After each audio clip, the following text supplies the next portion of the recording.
이사야서 5장 20절서부터입니다. 이사야서 5장 20절서부터입니다.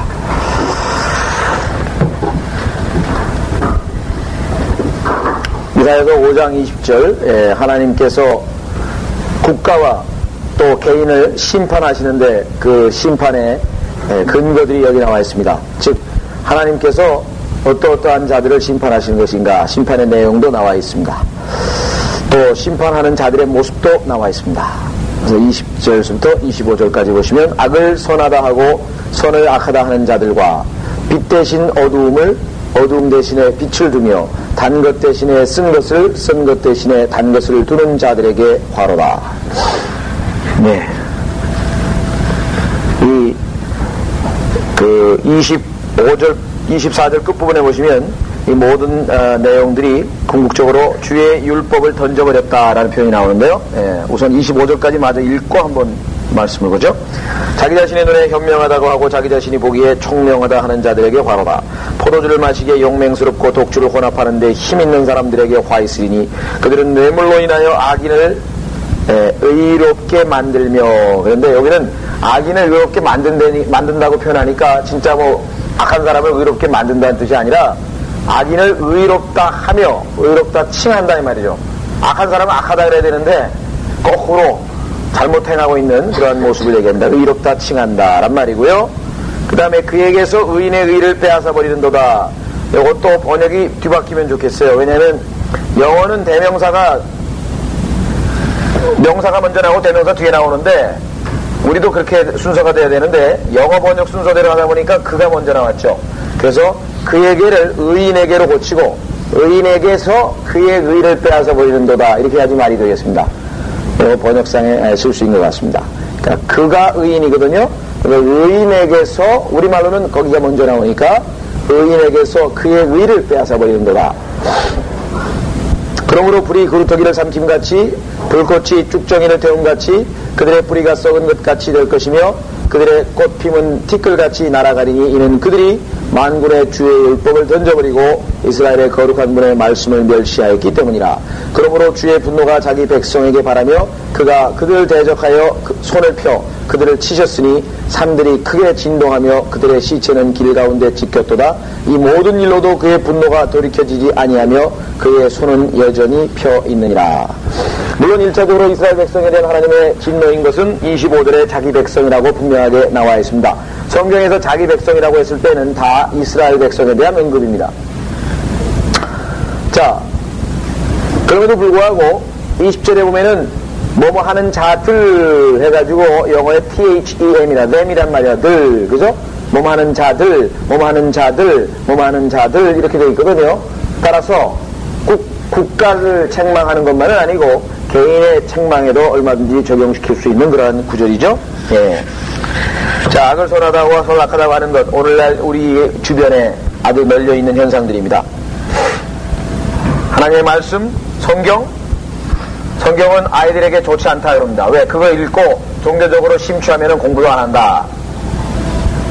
그래서 성경은 나쁘다 그러고요. 또 반대로 사람들에게 그 카운슬링이라고 그러죠. 소위 말하면 심리학이라고 그러는데요. 또 사람들에게 1대1로 면담을 해서 그를 뭐랄까요, 카운슬링을 해준다든가 또는 정신과 의사에 가가지고 상담을 해서 좀 요즘에 그 뭐랄까요, 이 긍정적 사고방식을 심어준다든가, 그죠? 하면 된다. 신념을 시킨다든가 무슨 뭐 이런 교육 프로그램 있죠? 이런 것들은 사실은 잘못된 것이죠. 악한 건데, 왜? 자기가 죄인이라고 하는 것을 가르쳐줘서 죄를 자백하고 하나님 예수 그리스도를 믿도록 하는 그런 방법이 아니라 인간에 대한 긍정적 사고방식, 인간은 할 수 있다, 인간도 선하다, 그렇게 해서 자꾸 긍정적 사고방식을 심어넣어 주기 때문에 오히려 나쁜 것이죠. 그 다음에 요즘에 보면은 뭐 현연술 또 심리치료 이런 것들을 통해서 사람들의 고통을 덜어주려고 하는데 일단 좋은 것 같지만 실제적으로 그것은 속임수일 뿐입니다. 그래서 그와 같은 것도 나쁜 거지만 유행하고 있고 좋다고 인정받고 있고, 예. 그 다음에 우리가 얘기하는 이민 가는 것, 모르겠어요. 이민을 요즘엔 좋다고 생각하니 나쁘게 생각하니 한동안 우리에게 유행했었죠. 예, 하나님께서는 자기가 정해놓은 경계가 있었습니다.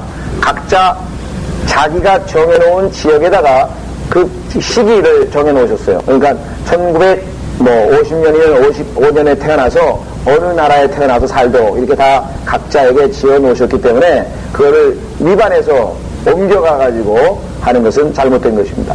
왜? 생각해 보니까 사람들이 각자 뭉치기만 하면 뭐예요? 하나님의 뜻을 거스리려고 하고 하나님을 대적하려고 하는 것이죠. 그래서 하나님께서 각자 살도록 하신 이유가 사도행전 17장에 나와 있습니다. 사도행전 17장에 보시면은 하나님을 찾도록 하기 위해서 하나님께서 각각 사는 지역을 정해 놓으셨다 그랬어요. 사도행전 17장 보세요. 사도행전 17장 26절에 보시면 오늘날 다른 나라로 이주해 가서 사는 것 자체가 우리가 추천해야 될 일이 아닙니다.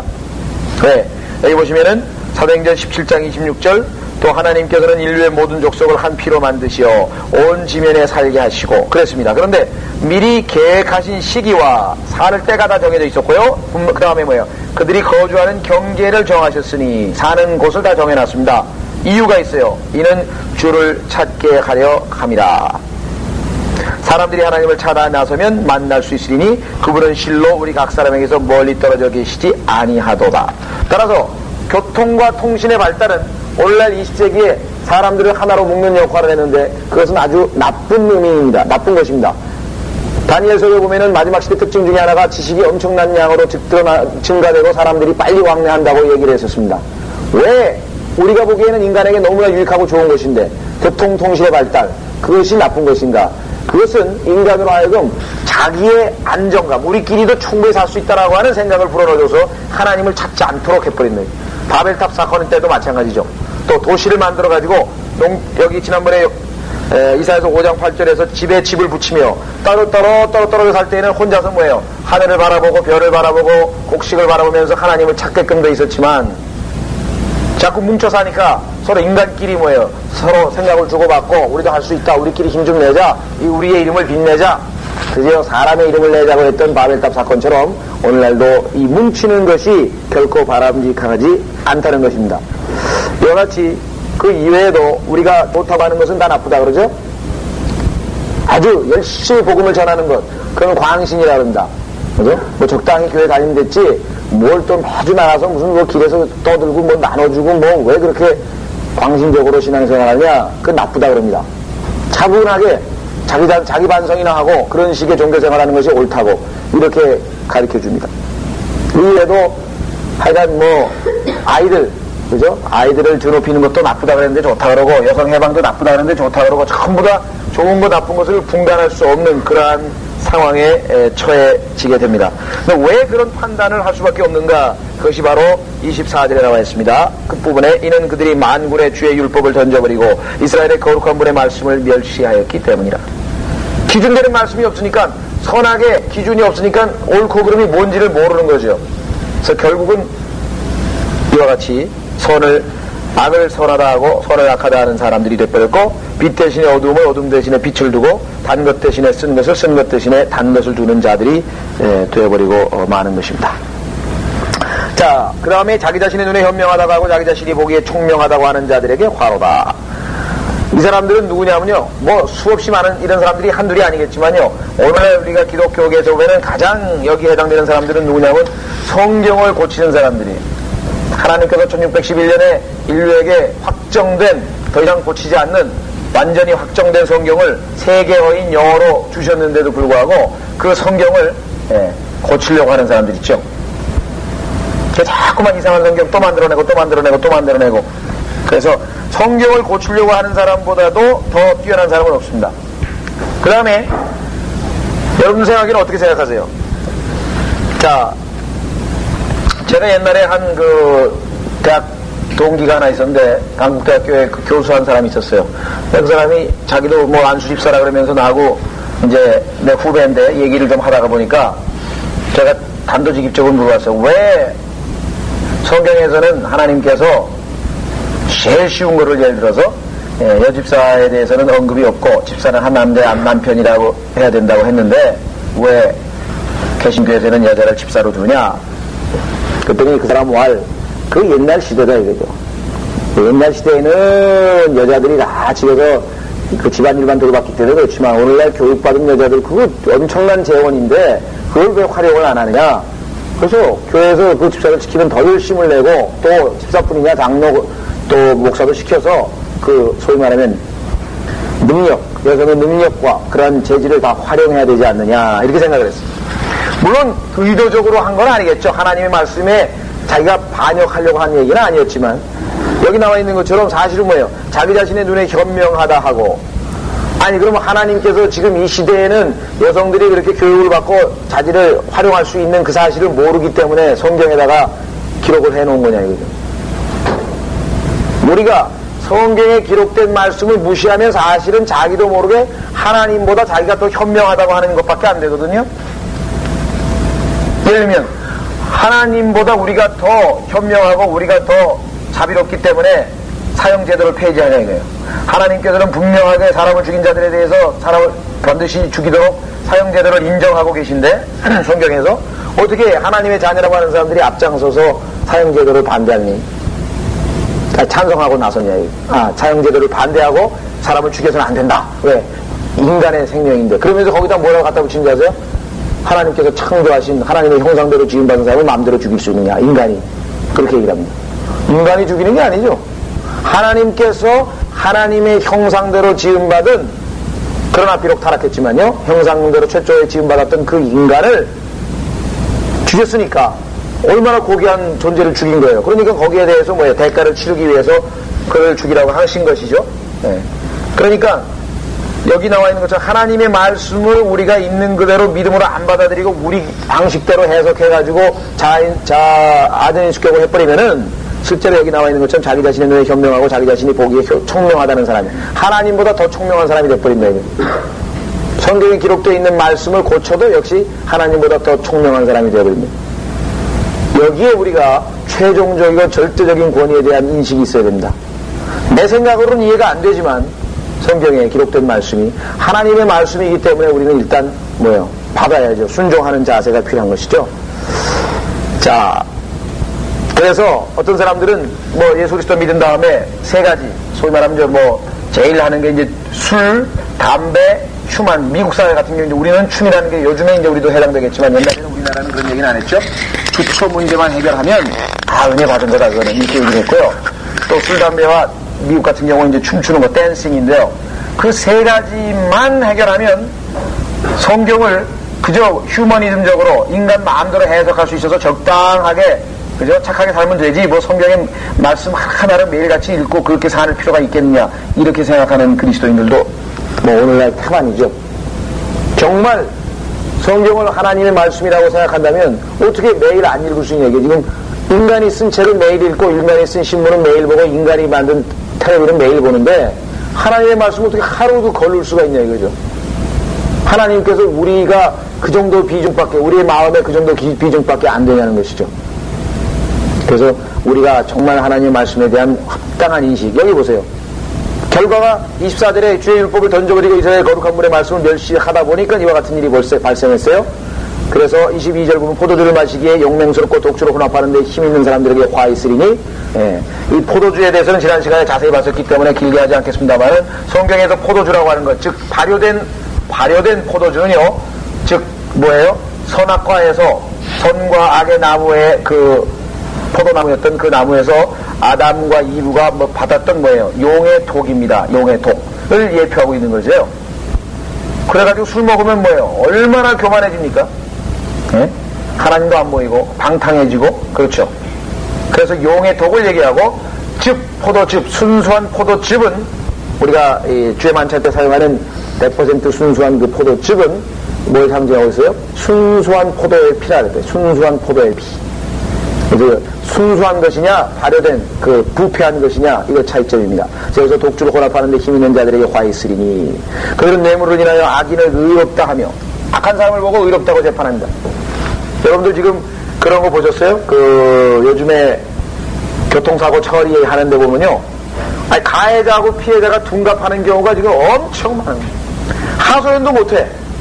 완벽하게 경찰하고 짜가지고 돈을 먹여가지고 가해자하고 피해자가 뒤바뀌어버린 거예요. 자기는 지금 들이받쳐서 지금 소위 말하면 피해자인데 가해자가 돼가지고 그런데 법적으로 뭐 서류고 뭐 다 그냥 경찰하고 짜가지고 꾸며놔가지고 어떻게 빼도 박도 못하게 된 거예요. 저도 설마 그런 일이 있을까 싶었는데 무슨 뭔지 모르겠어요. 무슨 프로그램에 뭐 인간시대인지 뭔지 하여튼 무슨 프로그램에 보니까 아주 비참한 사람들이 많더라고요. 돈을 사용해가지고 가해자가 피해자가 되고 피해자가 가해자가 되는. 그래서 여기 보십시오. 뇌물로 인하여 악인을 의롭다 하며. 악한 사람은 의인 행세를 하고 해서 감옥에 안 가고, 그 다음에 뭐예요? 의인에게서 그의 의를 빼앗아 버린도다. 의로운 사람은 뭐예요? 그의 의를 빼앗아서 죄인을 만들어가지고 감옥에 보내버려. 지금 억울한 사람 투생이에요. 이 법적 비리에 대해서 우리 뭐 더 길게 얘기하지 않겠습니다만, 자, 그 다음에 그러므로 불이 그루터기를 삼킴같이 하나님의 심판은 아주 엄격하게 진행이 됩니다. 성경에 보면요, 하나님께서 심판하실 때는요, 민족과 또 개인을 심판하시는데요, 아주 엄격하게 심판하십니다. 첫 번째는 아까 말씀드린 것처럼 중요한 것은 근거는 하나님의 말씀을 버렸기 때문에 심판한다고 하는 거 24절 끝부분에 나와 있죠. 예. 그 다음에 또 심판은요, 아주 신속하게 이루어집니다. 우리가 볼 때는 아직도 하는 것 같지만요, 26절에 보시면요, 또 그는 먼 곳에서 민족들에게 길을 높이시고 땅 끝에서부터 그들에게 소리를 내시니 보라 그들이 빠른 속도로 오리라. 그래서 신속하다 해서 빠른 속도로 옵니다, 심판하는 자들은. 그 다음에 24절에 보면은 우리가 본 것처럼 엄청나게 하나님의 심판은 그저 가벼운 정도의 징계가 아니라 일단 한번 심판이 내려지면은 불이 그루터기를 삼킴같이 불꽃이 쭉정이를 태움같이 그들의 뿌리가 썩은 것 같이 될 것이며 그들의 꽃피면 티끌같이 날아버리니 엄청난 강력한 심판. 그래서 우리는 하나님의 또 다른 이름, 또 하나님의 그 부르는 명칭이 뭐예요? 소멸케 하시는 불이라. 하나님은 소멸케 하시는 불이라 그랬습니다. 히브리서 10장 29절에 그랬죠? 구약에서도 나오고요. 그러니까 하나님은 심판하시는 분이시다 이거죠? 소멸케 하시는 불입니다. 그 다음에 25절에 보시면은 심판은 한 번에 끝나지 않고 어떨 때는 반복해서 여러 번 결쳐서 이루어질 수 있습니다. 보세요. 그러므로 주의 분노가 자기 백성에게 바라며 그가 그들을 대적하여 소를 펴 그들을 치셨으니 산들이 크게 진동하며 그들의 시체는 길 가운데서 지켰도다. 이 모든 일로도 그의 분노가 돌이켜지지 아니하며 그의 손은 여전히 펴있느라. 심판하시는 손이 여전히 펴있다고 했습니다. 역사적으로도 뭐 여러 가지 예를 많이 들겠지만요, 근간에 미국 같은 경우에는 미국의 성경학자들은 보통 미국에 대해서는 이렇게 해석을 합니다. 1929년에 1차 소위 말하면 그 대공황이 있었죠. 1929년에 대공황이 있었고 45년에 2차 세계대전이 있었고 그 다음에 한국전쟁이 있었고 월남전쟁이 있었고 계속해서 하나님께서 누적해가지고 지금 미국의 국력이 그 몇 번의 전쟁으로 소진해버렸어요. 엄청나게 재정적자를 냈고요. 그죠? 자, 그래서 25절까지 심판이고요. 26절부터 30절까지 역시 하나님의 심판입니다. 특히 먼저 이스라엘에 대한 얘기입니다. 그러나 역시 오늘날 우리에게도 적용될 수 있는 일인데, 특히 뒷부분의 묘사를 보시면 당시 느부갓네살 왕이 이스라엘을 심판하는 그 내용과는 상당히 동떨어지게 우리가 보기에는 대환란 기간 때의 문명화된, 그죠? 전쟁 무기들에 대한 언급이 아닌가 싶을 정도로 그런 묘사들이 나와 있습니다. 조금 까다로운데요. 자, 26절 보세요. 또 그는 먼 곳에서 민족들에게 길을 높이시고, 길은 전쟁할 때 우리 보면은 다 자기 부대 깃발 들고 나가죠. 예. 민족에게 길을 높이시고 땅 끝에서부터 그들에게 소리를 내시니, 이때 소리 낸다고 하는 단어가요, 히스라고 하는 단어인데, 이 단어가 뭐냐면 왜 라디오 키면은 잘 안 잡혀가지고 막 전파가 즈즈즈 막 소리 나잖아요. 그런 소리인데, 이게 무슨 뭐 탱크 몰고 오는 소리 같기도 하고 어떤 그 전자기기의 어떤 그 잡음 소리 같기도 하고 그렇습니다.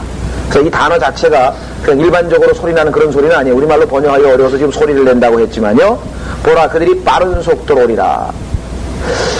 뒤에 보면은 빠른 속도로 오면은 피곤해야 되잖아요. 예를 들면은 뭐 100마일을 행군했다든가 200마일을 행군했다든가. 근데 보니까 27절에 그들 가운데는 피곤하거나 넘어지는 자도 없을 것이고 조는 자나 자는 자도 없을 것이고 그들의 허리띠가 부러지거나 그들의 신발끈이 끊어지지도 않을 것이요.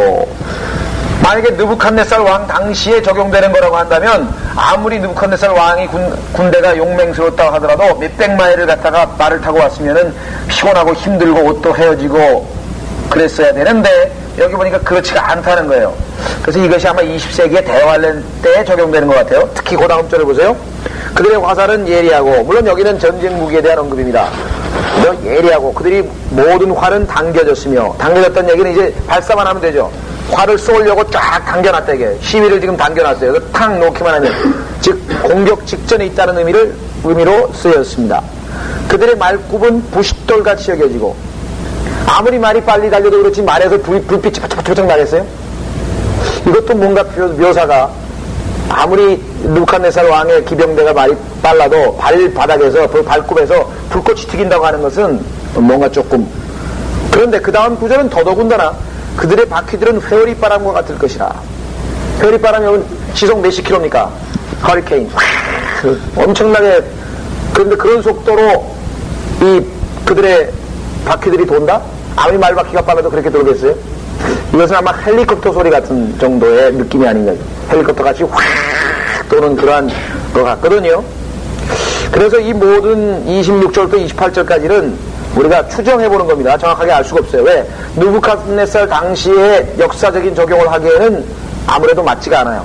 그러면 이 느부갓네살의 침공은 적그리스도의 침공으로 예표되어 있거든요. 그래서 20세기에다 적용해보면은 이게 아마 전쟁의 무기와 관련된 것 아닌가, 이렇게 우리가 추정을 해볼 수가 있겠죠. 자, 29절. 그들의 포효함은 사자 같으니 젊은 사자같이 포효하리라. 정령 그들이 포효하며 먹이를 움켜서 안전하게 가져가도 아무도 건전할 죄가 없으리라. 그날에 그들은 바다에 노하는 소리처럼 그들에 대하여 포효하리니 누가 그 땅을 바라본다면 보라, 흑암과 슬픔이니 빛은 그들의 하늘들에서 어둡게 되는도다. 환란의 묘사와 굉장히 유사하죠. 특히 여기 보시면은 빛은 그곳의 하늘들에서 어둡게 되는도다, 그렇게 했는데요. 2차 세계대전 같은 경우에 제일 많이 비행기가 한꺼번에 뜬 게 7,000대입니다. 하늘에 비행기가 7,000대가 뜨면은요, 하늘이 안 보이는 거예요. 캄캄해지는 거죠. 출애굽기 10장에 보시면은요, 메뚜기가 하늘을 새카맣게 덮어가지고 어두워졌다는 기록이 나온다고요? 메뚜기, 한번 보세요. 출애굽기 10장 15절. 따라서 이것도 아마 대환란 때에 UFO를 비롯한 아주 그냥 새카맣게 몰려오는 그 적그리스도의, 그죠? 군사들. 자, 출애굽기 10장 15절에 보시면은 메뚜기들이 온 지면을 덮으니 땅이 어두워지고 우박이 남긴, 이렇게 나와 있습니다. 온 지면을 덮으니 땅이 어두워졌다. 그러니까 하늘에서 날아올 때 어떻게 되겠어요? 하늘이 캄캄했겠죠? 그래서 이것도 비행기와 관련된 표현 아닌가. 그래서 이 26절부터 30절까지는 우리가 단정은 짓지 못하지만은 대환란 시대에 어떤 현대화된 무기들이 동원된 적그리스도의 군대 아닌가, 그렇게 우리가 추정을 해볼 수가 있겠습니다. 자, 넘어가셔서 6장으로 보시면은요, 6장은 이사야가 하나님으로부터 부르심을 받는, 소명을 받는 장입니다. 그리고 아주 굉장히 중요한 장이 하나인데요, 성경에서. 왜냐하면은 이사야서 6장 10절 9절이 신약성경에서 3번이나 인용이 됐습니다. 이 백성의 마음으로 살지게 하고 그들의 귀도, 10절 보세요. 귀로 둔해지게 하며 그들의 눈으로 감기게 하라. 그리하여 그들이 눈으로 보지 못하고 귀로 듣지도 못하며 마음으로 깨닫지 못하게 하여 회심하지도 못하고 치유받지도 못하게 하라 하셨더라. 이것이 복음서에 예수 그리스도에 의해서 한번 인용이 됐습니다. 예수님께서 당시 이스라엘 백성들의 영적 상황에 대해서 이 구절을 그대로 인용을 했었습니다. 그 다음에 또 사도 바울이 사도행전, 그러니까 사도 바울이 인용한 건 아니죠. 누가가 썼죠. 사도행전 28장에서 바울이 인용한 것으로 누가가 기록을 해놨습니다. 그러면서 이스라엘 백성들이 회당에서 하도 복음을 안 받아들이니까 이 말을 하면서 이제 이방인들에게로 가겠다라고 두 번째 인용을 했죠. 그 다음에 로마서 11장에 가시면은 이스라엘 백성들이 현재 교회 시대에 어두워서 예수 그리스도를 믿지 아니하고 있는 모습, 그래서 일시로 지금 눈이 멀었다고 표현하는 장면에서 이것이 또 인용되어 있습니다. 그래서 신약에서 3번씩이나 인용된 중요한 구절들이고요. 특히 교회 시대와 관련이 되죠. 왜? 이 구절이 사도행전 28장에서 인용됐다고 하는 것은 사도행전 28장은 이미 교회 시대가 시작된 때거든요. 로마서 11장 마찬가지. 그래서 9절부터 12절까지 이스라엘 백성들의 현재의 눈모른 상태에 대한 언급, 즉 교회 시대에 이스라엘 백성들이 하나님으로부터 숨겨져 있어서 보아도 보지 못하고 들어도 듣지 못하는 그러한 영적 소경 상태에 대한 묘사라고 우리가 확인해 볼 수가 있겠습니다. 자, 그래서 6장 1절로 가시면은요, 우시야 왕이 죽던 해에 내가 또 보았는데, 우시야 왕은 나중에 그 열왕기 상하 그 부분을 읽어보시면은 이 중간에 하나님에게 어떤 범죄를 해가지고 뭐라 그러나요? 나병, 소위 말하는 문둥병에 걸렸던 왕이었습니다. 이 왕이. 예, 근데 그 우시야 왕이 죽던 해입니다. 치면은 BC 758년경이라고 합니다. BC 758년경에 우시야 왕이 죽던 해 내가 또 보았는데, 자, 이제 하나님께서 이사야에게 환상을 보여주십니다. 주께서 높게 들린 보좌에 앉으시고, 하나님의 보좌를 본 사람은 이제 바울 우리 고린도 후서에 보시면 셋째 하늘로 가서 봤죠. 그 다음에 사도 요한이 셋째 하늘에 가서 봤죠. 여기 보니까 이사야도 봤군요. 주께서 높게 들린 보좌에 앉으시고, 자, 그의 옷자락은 성전을 가득 채웠더라. 그런데 이 옷자락이란 단어도 사실은 번역이 정확한 건 아닙니다. 이 지금 트레인이라고 하는 단어인데, 트레인은 기차 원래. 그런데 이제 어떻게 해석을 했냐면, 예수 그리스도께서 이렇게 보좌에 앉으셨는데, 그 예수 그리스도의 마치 옷자락이 길게 도포같이 늘어져가지고 성전을 덮었더라. 막 이렇게 지금 추정을 해서 했지만은요, 사실은 트레인이라고 했을 때에는 이 예수 그리스도를 수종드는, 즉 계시록 4장에 보면은 24장로를 비롯해서 막 천사들이 천천히요 만만이라 했잖아요. 그러니까 예수 그리스도의 그 보좌 주위에 하나님을 섬기는 그러한 영적인 무리들, 그러한 무리들을 언급하는 것 같아요. 지금 트레인이라고 했을 때에는 우리가 기차는 뭐예요? 앞에 기관차가 있으면 뒤에 꼬리처럼 따라다니는 게 있잖아요. 그런 것처럼 보좌에 앉아있으면 그 보좌를 옆에 쫙 늘어서 있는 무리들, 그거를 언급한다고 보는 것이 정확한 것 같습니다. 그래서 이 옷자락은 아니고요. 아마 어려웠을 겁니다. 뭐 저도 이 트레인에는 뭐 어떻게 번역을 해야 되기 상당히 어려웠기 때문에 그냥 옷자락이라고 지금 번역했는데 그건 조금 문제가 있는 것인 것 같으네요. 자, 어쨌거나 옷자락은 그의 뭐랄까요? 섬기는 자들이라고 할까요? 하여간 그 뒤에 늘어서 있는 자들이 성전을 가득 채웠더라 했습니다. 자, 그 위에, 성전 위에요, 스랍들이 서 있어 각기 6날개를 가졌는데 그 둘로는 그의 얼굴을 가리고 또 그 둘로는 발을 가리며 둘로는 날았더라. 자, 이 6날개라고 하는 표현 때문에 계시록 4장에 가면은 6날개 가진 사람 그 존재들이 등장하는데, 그 6날개를 가진 존재들 아시다시피 누굽니까? 예, 그룹이었습니다. 그 사람들은 이것이 그룹이 아닌가라고 지금 오해를 하는데, 사실은 그룹은 아닙니다. 사실은 그룹은 아니고요. 왜? 첫째는 이름이 틀리잖아요. 하나님께서 똑같으면 왜 그룹하고 수랍하고 이름을 똑같이 하셨겠어요? 그래서 우리가 추정하지 말고 모르면 모르는 대로, 하여간 뭔가 영적인 존재는 존재인데 이사야서에 딱 한 번밖에 기록되어 있지 않습니다. 모르겠어요. 하나님께서 무슨 필요로 이 스랍이라고 하는 존재가 있는지 모르겠는데, 여기 보니까 이사야를 정결케 하는 임무를 맡았네요. 이 문맥에서 보니까. 그래서 이사야가 깨끗하게 된 다음에 이사야를 이제 파송해서 하나님의 선지자로 보내는 장면이 지금 나와 있습니다. 자, 여기 나와 있는 줄을 보았다 그랬습니다. 여기 지금 잠깐만요. 주께서 높여 들린 보좌에 앉으시고 그의 옷자락에, 지금 6장 1절에서 이사야가 보았는데 주께서 계신 걸 봤죠? 이 주라고 하는 분이 누구인가가 한번 우리가 확인을 하고 넘어가야 될 것 같으네요. 신약 성경에 가면은 단서가 주어져 있습니다. 요한복음 12장으로 가시면은요. 자, 요한복음 12장으로 가시면은 예수님께서 이사야서 6장 10절을 인용을 했는데요. 하면서 언급된 구절들을 한번 확인해 보십시다.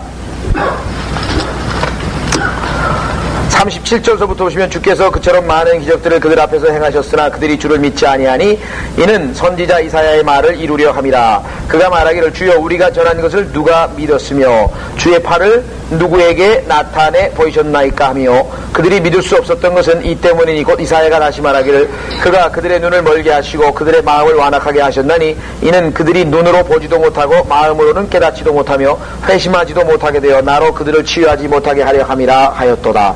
이사야가 이런 일을 말함은 자, 이사야서 6장 10절인데요. 그가 주의 영광을 보고 주에 관하여 말한 것이라 그랬죠. 그런데 이 주라고 번역된 단어가 영어 성경에 사실은 그입니다. 그 His glory예요. His glory, 그 다음에 spake of him 해가지고 전부 힘이다. 그러면은 38절에 나와 있는 뭐예요? 38절에 나와 있는 he, 즉 예수 그리스도 아니에요? 37절에 나와 있는 주께서 그처럼 많은 기적들을 그들 앞에서 행하셨으나, 이 킹제임 성경, 한글 킹제임 성경에서는 he라고 해서 예수님을 그라고 하기가 뭐하니까 전부 이걸 주라고 고쳐놨거든요. 영어 성경은 he예요. 그 사람이 그. 그런데 그분이 누구예요? 37절에 그분은 예수님인데 41절에 그는 예수님이죠. 그러니까 이사야가 그를 보았다는 얘기는 뭐예요? 예수 그리스도를 보고 영광 중에 계신 분을 보고 6절 10절에 말을 했다는 얘기죠. 따라서 이사야서 6장 1절에 나타나 있는 분은 뭐예요? 육신을 입으시기 전에 예수 그리스도의 모습을 이사야가 보았다는 것입니다. 더더군다나 이 문제가 굉장히 심각하고 중요한 것은 여기 주라고 하는 6장 1절의 단어는 대문자 L로만 돼 있고 나머지는 소문자로 돼 있습니다. 대문자 L, 그 다음에 소문자로 ORD, 대문자 완전히 대문자로 돼 있어요. 3절에도 뭐예요? 만군의 주여 할 때도 대문자 완전 대문자로 돼 있어요. 4개다. 성경에서 4가지, 즉 LORD가 전부 대문자로 나오는 경우는 이게 여호와입니다. 여호와라고 하는 히브리어를 받을 때에 전부 대문자로 해서 주라고 번역을 했단 말이죠. 그러면 바로 누구예요? 예수 그리스도가 여호와 하나님이라고 하는 것이 여기서 그대로 입증되는 거예요. 6장 1절의 주와 6장 3절 5절의 주와 다 같은 주죠. 자, 예수 그리스도가 여호와라고 하는 결정적인 단서는 여호와의 증인들에게 보여줄 수 있는 구절은 바로 계시록 19장 16절입니다. 계시록 19장 16절을 보십시오. 거기에 보면은 예수님의 이름이 여호와 중에 여호와로 돼 있어요. 여호와 중에 여호와. 우리는 만주의 주라고 번역이 됐죠. 자, 보세요. 계시록 19장 16절 또 그의 옷과 넓적다리에 이름이 기록되어 있는데 만왕의 왕 또 만주의 주라 하였더라. 자, 그럼 만왕의 왕, 그 다음에 뭐예요? 만주의 주 할 때 Lord of Lords 그랬는데 Lord가 뭐예요? 대문자죠. 그래서 여호와 중에 여호와 누구? 예수 그리스도. 더 이상 변명의 여지가 없죠. 이와 같이 킹제임 성경에서는 여호와에 해당하는 로드하고 신약의 예수 그리스도를 대변하는 대문자 L로만 시작되는 로드하고 같은 분이라고 하는 것을 입증하기 위해서 여호와란 말을 안 쓰고 로드라고 번역이 되어 있는 겁니다. 다른 성경에는 여호와라고 해놓으면은 신약 성경의 주님하고 여호와하고 같은 분이라고 하는 것을 입증하기가 쉽지가 않아요. 킹제임 성경만의 특징이죠. 바로 주, 즉 대문자 주가 소문자 주이신 예수 그리스도 동일한 분, 즉 예수님이 바로 여호와라고 하는 것이 여기에서 입증되어 있습니다. 자, 스랍인데요. 스랍이라고 하는 것은 아까도 말씀드렸지만 아이가 우리가 알 수 없는 영적인 존재인데 그 단어 자체의 의미는 태운다는 뜻입니다. 그래서 여기서 태운, 죄악을 태우는 장면으로 지금 등장하죠. 자, 6개의 날개를 가졌습니다. 그 다음에 여기 보니까 둘로는 첫째는 뭐예요? 얼굴을 가렸고, 둘로는 발을 가렸고, 세 번째는 날았습니다. 하나님의 거룩하심을 여기서 보여주고 있죠. 하나님 앞에서는 뭐예요? 우리는 가리워야 된다, 이게. 만약에 예수 그리스도로 옷 입고 가서 그걸로 가리우지 않으면 하나님 앞에 도저히 쓸 수 없는 죄인인 우리 존재. 자, 영적으로 지음받았고 죄가 없는 스랍도 하나님의 그 거룩하심 앞에 너무 뭐예요? 가리울 수밖에 없다면 우리는 어떻게 되겠어요? 예수 그리스도로 옷 입고 가리우지 않고 하나님 앞에 나설 수는 도저히 없는, 그분의 거룩함 앞에 설 수 없는 그러한 자라고 하는 사실입니다.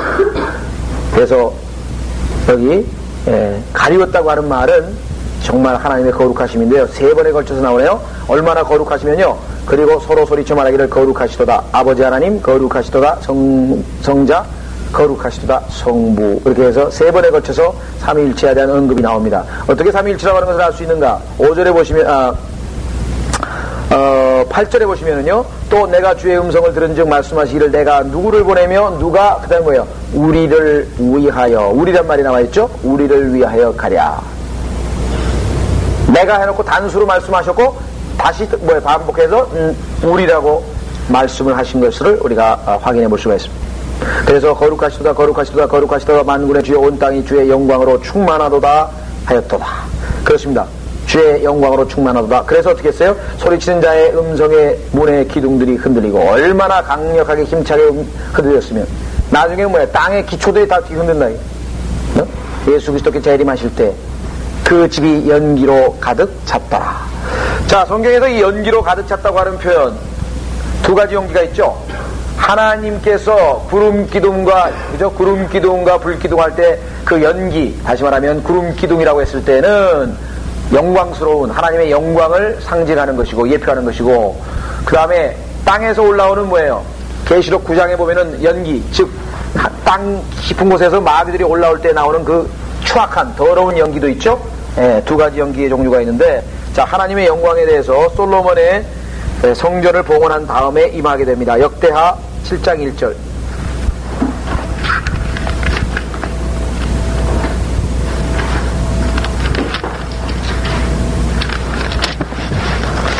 역대기하 7장 1절 보시면, 솔로몬이 기도를 마치자 하늘로부터 불이 내려와 번제물과 제물들을 사르고 주의 영광이 전을 가득 채우더라.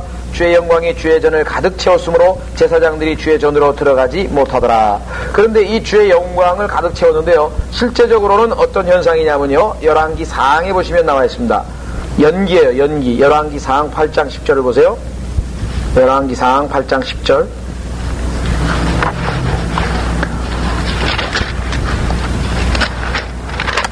열왕기상 8장 10절에 보시면은요,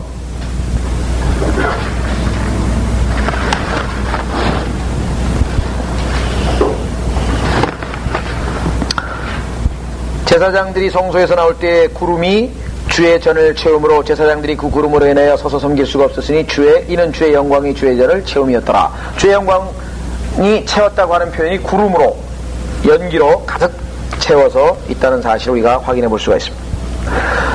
자, 주의 전은 신약에서는 누굽니까? 여러분과 저입니다. 즉 솔로몬이 성전을 하나님께 봉헌할 때 하늘에서 하나님께서 주의 영광으로 가득 연기로 가득 채웠고 주의 영광으로 가득 채웠다고 하는 것은 신약에서의 그리스도인의 성령 충만함을 예표하고 있는 거예요. 우리가 만약에 솔로몬이 하나님께 성전을 봉헌하면서 기도하듯이 우리로 하나님의 능력으로 영으로 충만하게 채워주시기를 간구할 때, 성령 충만함을 간구할 때 하늘에서 하나님께서 응답하시는 것입니다. 예표하고 있는 것이죠. 예. 자, 이사야서 다시 6장 5절로 와서요. 그때 내가 말하기를 내게 화로다 내가 끊어졌도다. 요 끊어졌다고 하는 단어도요 조금 번역이 어렵습니다. 영어에는 I am undone인데요, 제가 번역하려면은 저는 100% 옳다고는 안 하고요, 끊어졌다는 의미는 아니에요. 무슨 소리인 거 하니, 드러났다는 뜻입니다. 자기가 가리워졌던 것이 발견되었다. 숨겨져 있었잖아요. 자기가 더럽고 추악했을 때, 모를 때는 아무 말도 괜찮죠? 어때요? 여러분들이 죄를 졌을 때 가만히 아무도 지적을 안 하면 양심이 괴롭고 그런 거 없잖아요. 근데 하나님의 말씀을 딱 읽다가 그 말씀이 뭐예요? 나의 죄를 딱 지적하면 어떻게 돼요? 내 숨겨져 있던 죄가 팍 드러나 버리는 거죠. 그래서 차라리 드러났도다 이렇게 번역하는 게 어떤가 싶습니다. 내가 드러났도다, 발견돼 버렸다 이게, 들통이 났다 이게, 다 하나님 앞에 있는 모습 그대로 다 드러나 버렸어요. 그러니까 뭐예요? 화죠. 왜? 엄청나게 추악하다 이게. 하나님 앞에 보니까 내게 화로다. 이는 내가 불결한 입술을 가진 사람이여 내가 불결한 입술을 가진 백성 가운데 거하면서 내 눈으로 왕 곧 만군의 주를 배웠음이라 하였더니, 참 이것이 영적으로 엄청나게 깊은 의미가 있는 것 같아요. 정말 하나님을 만난 사람, 정말 하나님을 본 사람, 정말 하나님의 임재 가운데 있는 사람은요 어떻게 돼요? 자기 자신을 굽히는 겁니다. 왜? 그 하나님 앞에서 자기가 도저히 서 있을 수 없는 자라고 하는 것을 깨닫게 되어 있거든요. 교만할 수가 없는 거죠. 하나님의 임재를 모르는 사람이 박수치면서 성령 충만하고 능력 충만하고 막 와라 나가 그냥 불을 내리고 막 그냥 치료를 하고 막 누구든지 오라고 막 내가 능력을 행사해서 뭐 한다고 그렇게 얘기를 하죠. 정말 하나님의 임재 가운데서 하나님의 능력이 임하는 것을 체험하고 그런 사람은 뭐예요? 여기처럼 엎드리는 겁니다. 그래서 올바로 하나님의 말씀을 통해서 하나님을 체험하고 하나님의 계시가 우리 안에 분명해진다면 죄에 대한 개념이 확실해지는 거예요. 내가 누구인가? 하나님 앞에 죄인이다. 바울도 내가 죄인의 괴수라고 고백했습니다. 욥도 뭐라고 고백했습니까? 하나님 앞에서 여러분 하나님이 지금 나타나시면 어떻게 할 것 같아요? 다 꼬꾸라진다니까요. 사도 요한은요, 예수님의 품에 안겨서 예수님과 같이 사랑을 받던 제자인데요, 계시록 보면은 너무 무서워가지고 그냥 죽을 지경이 돼가지고 꼬꾸라졌죠. 다니엘도 뭐예요? 죽을 지경이 돼가지고 꼬꾸라졌죠. 여러분이나 저나 마찬가지다. 이게 욥을 보세요. 욥은 하나님의 임재, 하나님이 나타나가지고 질문 몇 번 하니까 완전히 이제 자기 자신이 알아버린 거예요. 아, 내가 정말 엄청나게 쓸데없는 짓을 했구나. 그걸 알았죠? 그래서 욥이 42장에 이렇게 고백을 합니다. 주께서는 모든 것을 하실 수 있으며 주의 생각은 그 무엇도 막지 못한다는 것을 내가 아나이다. 이제 알았어요. 하나님이 어떠한 분인지. 지식 없이 이치를 가지는 자가 누구니까. 그러므로 나는 깨닫지 못한 것을 말하였으니 그것들은 내게 너무 경이로워서 내가 알지 못하였나이다. 내가 간구하오니 들어서도 내가 말하겠나이다. 자, 내가 주께 묻겠사오니 나로 알게 하소서. 내가 주에 대하여 귀로만 들었사오니 이제는 내 눈으로 주를 보나이다. 영적인 안목을 가지고 주님을 정말 본 사람, 주님에 대해서 확실한 계시의 말씀을 통해서 하나님이 어떠하신 분이심을 알았다면 어떻게 돼요? 내가 나를 미워하고 티끌과 재 속에서 회개하나이다. 자기 자신을 미워한다. 이게 유명한 베드로의 고백도 예수 그리스도께서 그물을 오른쪽에 던지라고 했을 때 예수 그리스도의 말씀에 입각하여 고기를 잡은 후에 즉시로 베드로는 뭐라고 고백했습니까? 나는 죄인이로소이다. 나를 떠나소서. 주여 나를 떠나소서. 나는 죄인이로소이다. 모세도 뭐예요? 하나님 앞에 섰을 때 너는 거기는 거룩한 곳이니 신발을 벗어라. 요한도 예수 그리스도를 계시록 1장에서 부했을 때 뭐예요? 아주 너무너무 그죠? 두려웠다. 우리가 하나님의 임재 가운데 있을 때에는 그야말로 이 이사야와 같은 그와 같은 자세가 나오게 되어 있습니다. 정말 죄를 가볍게 지울 수 없는 것이고 정말 우리가 그죠? 하나님의 임재 가운데 있다면 그렇게 방자하게 가볍게 그렇게 행동할 수가 사실은 없는 거거든요. 주의 임재가 놓치니까 우리가 떠나 있으니까 아주 육신적으로 행동할 수밖에 없지만 하나님께서 나와 함께 하시다고 하는 것이 믿음으로 늘 확실하다면 그렇잖아요. 여러분들이 옆에 누가 많이 보고 있는데 함부로 행동하지 못하잖아요. 부모가 봐도 그렇고 사장이 옆에서 보고 있어도 그렇고 누가 보고 있으면 하나님께서 보고 계신다고 한다면 우리가 어떻게 행동할 것인가. 자, 그래서 아주 이 귀중한 구절입니다. 6절 그때 스랍들 중 하나가 제단에서 핀 숯을 집게로 집어 그 손을 가지고 내게로 날아와서 여기 보니까 제단이네요. 1절에도 제단이 나왔었죠.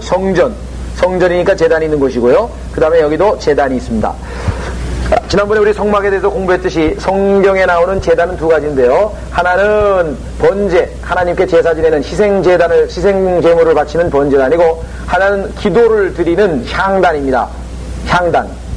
여기서 얘기하는 것은 향단은 아니죠. 제단입니다. 불이 있는 곳에 제단인데요. 그것은 우리가 잘 아는 것처럼 뭐예요? 짐승의 피를 거기다가 쏟고 태우는, 즉 뭐예요? 속죄를 드리는, 속죄의 제사를 드리는 것이 바로 제단입니다. 그래서 그 속죄 제사와 관련되어 있는 그 제단에서 숯을 하나 꺼내가지고 와가지고 이제 스랍들 중에 하나가 제단에서 순빛을 4개로 가져서 날아와서 그것을 내 입에 대며 말하기를 보라 이것이 내 입술에 닿았으니 내 죄악이 제하여졌고 내 죄가 깨끗게 되었도다 하더라. 자, 이 구절은 성경에서 유일하게 불과 속죄와 연관이 돼, 즉 죄를 제거하는 것과, 즉 여기 정결케 한다는 단어가 나왔는데요. 이 purge란 단어입니다. 영어에 그 thy sin purged 해가지고 내 죄가 깨끗게 되었다. 우리 신약 성경에서는 이것을 정결케 되었다고 번역을 했는데요. 정결케 되었다. 내 죄가 깨끗게 되었다고 하는 그 단어가 유일하게 불과 연관돼서 나왔어요. 그래서 이 구절을 좋아합니다. 가톨릭은. 왜? 연옥을 좋아해요. 연옥. 아, 봐라. 불로 태운다 이게. 개신교 사람들도 성경을 잘 모르는 사람은 불로 태워달라 그러죠. 우리 죄를 불로 태워달라 근데 그거는 구약적인 얘기입니다. 여기도 지금 유일하게 불과 죄를 제거하는 것이 연관된 구절은 이 한 구절밖에 없어요. 구약시대입니다. 신약에서는 이 정결케 한다는 단어는 불과 연관된 경우는 단 한 번도 없습니다. 자, 히브리서에 집중적으로 나오는데요. 세 구절만 보십시다. 히브리서 1장 3절에 보면은 예수 그리스도께서 우리의 죄를 정결케 했는데 불로 정결케 했다는 말이 아니라 뭐예요? 피로. 예수 그리스도의 피로 정결케 했다고 나옵니다. 히브리서 1장 3절에 보시면은 그는 하나님의 영광의 광채시며 그분의 인격의 정확한 형상이시며 이시고 그의 능력의 말씀으로 만물을 붙들고 계시며 친히 우리의 죄들을 정결케 하시고 높은 곳에 계신 위엄 있는 분의 오른편에 앉으셨으니. 자, 여기 지금 정결케 하셨다 그랬죠? 우리의 죄들을. 자, 그러면 어떻게 무엇로 정하셨나 보세요. 계시록 1장. 불이 아닙니다. 이사야서처럼. 계시록 1장 신약에 보면은 정결케 하신 것은 5절입니다. 계시록 1장 5절 끝부분에 보시면 우리를 사랑하시어 자신의 피로 우리의 죄들에서 우리를 씻기시고, 여기 지금 씻겼다는 표현 나왔죠? 예, 우리의 죄들을 씻기시고. 자, 히브리서에 가면은 피로 정결케 했다는 표현 그대로 나옵니다. 히브리서 9장 15절. 히브리서 9장 14절 보시면 나오죠? 히브리서 9장 14절. 하물며 영원하신 성령을 통하여 흠없는 자신을 하나님께 드린 그리스도의 피가 어찌 죽은 행실에서 너희 양심을 정결케 하여 살아계신 하나님을 섬기게 하지 못하겠느냐. 그래서 14절에 피가 정결케 한다고 명백하게 기록되어 있습니다. 뿐만 아니라 22절에도 나오죠. 율법에 따르면 거의 모든 것이 피로써 정결케 되나니. 분명하게 나와. 율법에 따르면 거의 모든 것이. 그래서 신약적인 적용과 구약적인 적용은 틀리다는 것. 그래서 이 가톨릭이 연옥에 가면은 불로 우리의 모든 죄를 다 태울 수 있다라고 주장하는 것은 구약적 발상이고 세대주의를 모르는 것이고 또 억지 주장입니다. 신약적으로 분명히 예수 그리스도의 피와 정결케 함과 관련되어 있다는 것은 우리가 확인해 본 바 있습니다. 자, 그래서 8절. 또 내가 주의 음성을 들은즉 말씀하시기를 내가 누구를 보내며 누가 우리를 위하여 가랴 하시기에 그때 내가 말하기를 내가 여기 있나이다 나를 보내소서 하였더라. 자, 여기 보면은 우리란 말 아까 관심 가져주십시오. 삼위일체의 하나님 우리라고 되어 있고요. 자, 이 구절은 유명한 구절이죠. 왜? 선교사들 보낼 때 항상 이거 얘기하잖아요. 선교사들의 기도응답 보면은 전부 8절 아닙니까? 탁 해가지고 내가 누구를 보내면 누가 우리를 위하여 가랴 하시기에 그때 자원했어요. 자기가 하나님께서 자기를 불렀는지 안 불렀는지는 하나님 앞에 내가 여기 있나이다 나를 보내소서. 내가 여기 있나이다 나를 보내소서. 이와 같이 자원하는 마음이죠. 예. 자, 그런데 하나님께서 보내셨는데 그 보내신 사명, 즉 그 보내심의 내용, 무슨 일을 하라고 보냈는가 그 내용을 보니까 실로 엄청난 내용이네요. 9절 10절. 그가 말씀하시기를 가서 무슨 얘기 하나 보세요. 이 백성에게 말하기를 참으로 너희가 들으나 깨닫지 못할 것이요 참으로 너희가 보나 알지 못하리라 하라. 이런 메시지를 전해야 되는 거예요. 그 다음에 뭐예요? 이 백성의 마음으로 살찌게 하고 그들의 귀로 둔해지게 하며 그들로 하여금요 더 뭐예요? 하게 되고 더 완악하게 돼가지고 하나님의 말씀을 못 깨닫게 만드는 사역입니다. 이게 지금 이 백성의 마음으로 살찌게 하고 그들의 귀로 둔해지게 하며 그들의 눈으로 감기게 하라. 그리하여 그들이 눈으로 보지 못하고 귀로 듣지도 못하며 마음으로 깨닫지 못하게 하여 회심하지도 못하고 치유받지도 못하게 하라 하셨더라. 그러니까 이미 마음이 하나님에게서 떠나버렸어요. 율법을 버렸어요. 하나님의 말씀을 저버린 그 민족을 심판하기 위해서 선지자에게 하나님께서 심판의 내용을 선고하는데 가서 이 사역을 하는 거예요. 여러분들 이런 사역을 하나님이 시켜서 보내면은 이거 어쩝니까? 오늘날 우리도 마찬가지입니다. 죄, 지옥, 심판 계속해서 우리는 그것을 증거해야 되거든요. 그 다음에 뭐예요? 예수 그리스도의 사랑, 하나님의 은혜, 죄, 지옥, 심판 이것이 없이 사랑과 은혜가 주어진다면 그거는 가볍게 주어지는 것이고 실제적으로 은혜를 받을 수가 없습니다. 그래서 오늘날 죄와 지옥과 심판에 대해서 정확하게 우리가 증거해서 그 사람이 정말 죽을 죄, 지옥에 갈 죄인이라고 하는 것을 깨닫기만 하면요 하나님의 은혜는 1분도 안 걸리는 거예요. 왜?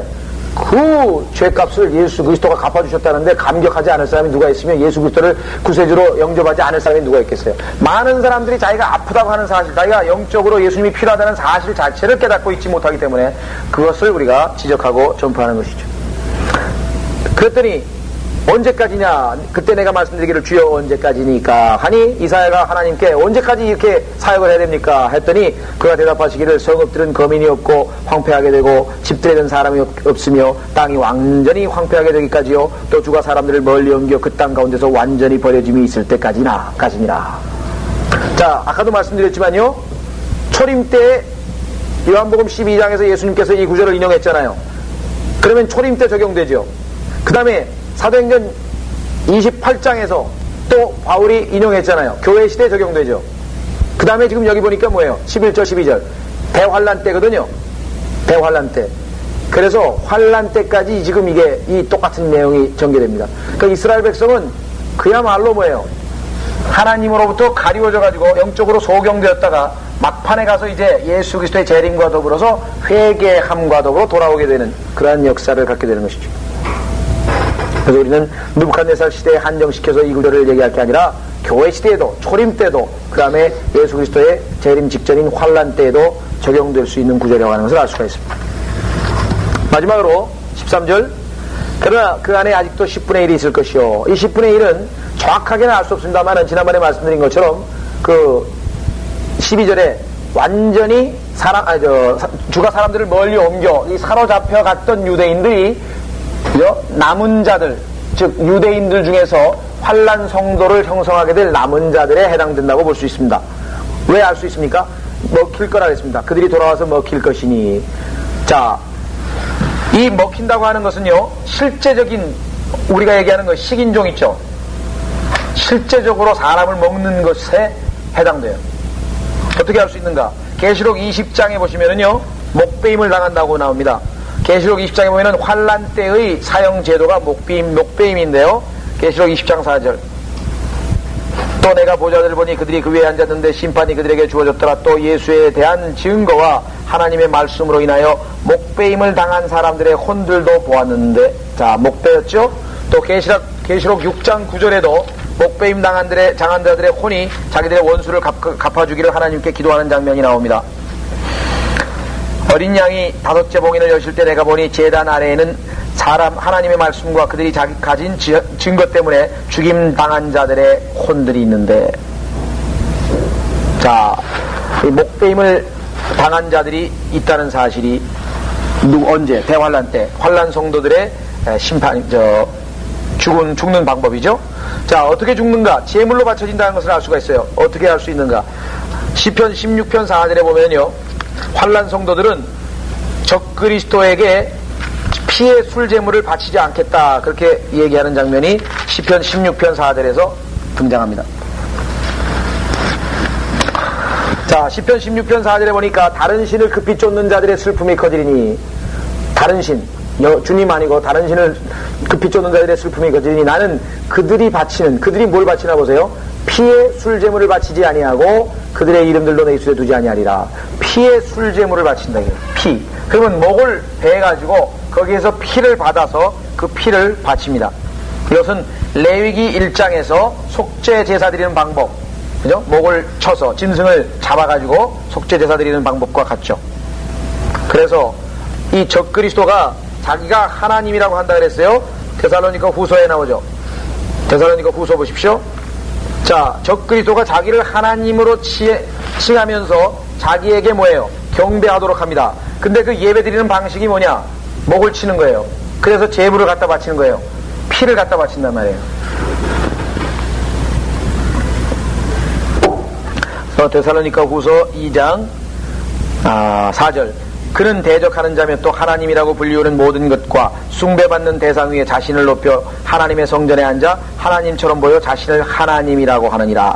자, 그러면 그 하나님이라고 하는 자, 즉 다른 신이죠? 그에게 어떻게 해야 돼요? 제물을 바쳐야 됩니다. 그 머리를 레위기 1장에 나오는 것처럼 목을 쳐서 머리를 베서 이제 갖다 바친다 이거죠. 피의 술제물을 갖다 바친다 이 말이죠. 그러면은 그가 실제로 이 피와 살을 먹습니다. 예레미야 51장 34절, 예레미야 51장 34절, 거기에 보면은 느부갓네살이 하나님의 백성을 먹는다는 표현이 나와요. 느부갓네살은 아시다시피 사탄을 예표하고 있는 자죠. 자, 예레미야 51장 34절. 바빌론 왕 느부갓네살이 나를 삼켰으며 나를 짓밟았으며 나를 빈 그릇이 되게 하였으며 그가 용처럼 나를 삼켰으며, 여기 삼켰다 그랬죠? 예. 그가 나의 맛있는 것들로 그의 배를 채우고 나를 쫓아내었느니라. 자기 배를 채웠다 그랬어요. 예.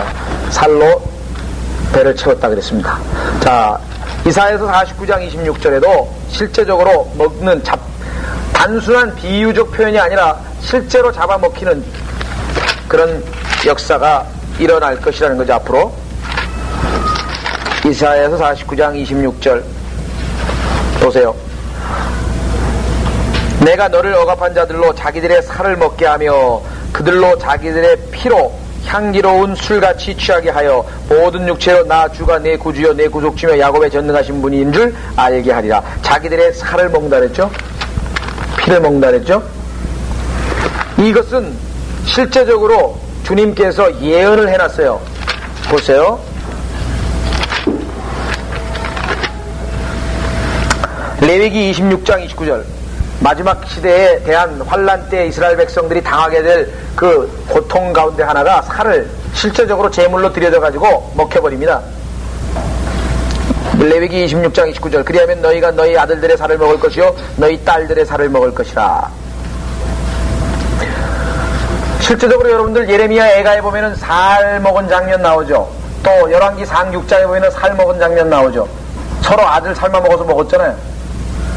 그러니까 실제 사람이 사람의 살을 먹는다는 것이 이상할 게 하나도 없다는 거죠. 레위기 28장에도 나와 있습니다. 신명기 28장.